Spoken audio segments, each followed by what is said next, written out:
பந்தயசாலையிலே அநேக பேர் ஓடுவார்கள். அப்படி ஓடுகின்ற போது ஒருவனே பந்தய பொருளை பெறுவான் என்று சொல்லி நாம் பார்க்கிறோம். அருமையான சகோதர சகோதரிகளே, பந்தயசாலையில் ஓடும்போது அவர்கள் எல்லாவற்றிலும் இச்சையடக்கத்தோடு இருப்பார்கள் என்று சொல்லி பரிசுத்த வேதாகமத்திலே வாசிக்கிறோம். அருமையான சகோதரர், ஏன் தெரியுமா?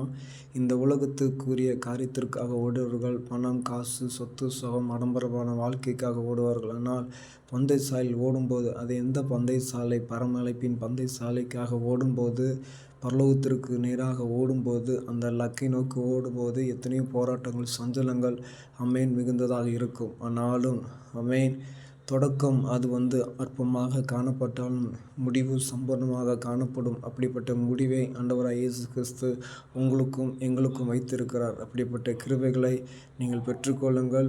நான் அந்த பரம அழைப்பின் பந்தய பொருளுக்காக ஓடும்போது, லக்கை நோக்கி ஓடும்போது எத்தனை இடர்கள், பிரச்சனைகள், சோர்வுகள் வந்தாலும் கர்த்தர் பார்த்துக்கொள்வார். என்னை ஜெயமானாக மாற்றுவார். ஜெயிப்பதற்கு எனக்கு உதவி செய்வார் என்று சொல்லி நம்புங்கள். கர்த்தர் பெரிய காரியங்களை செய்வாராக. ஆமென்.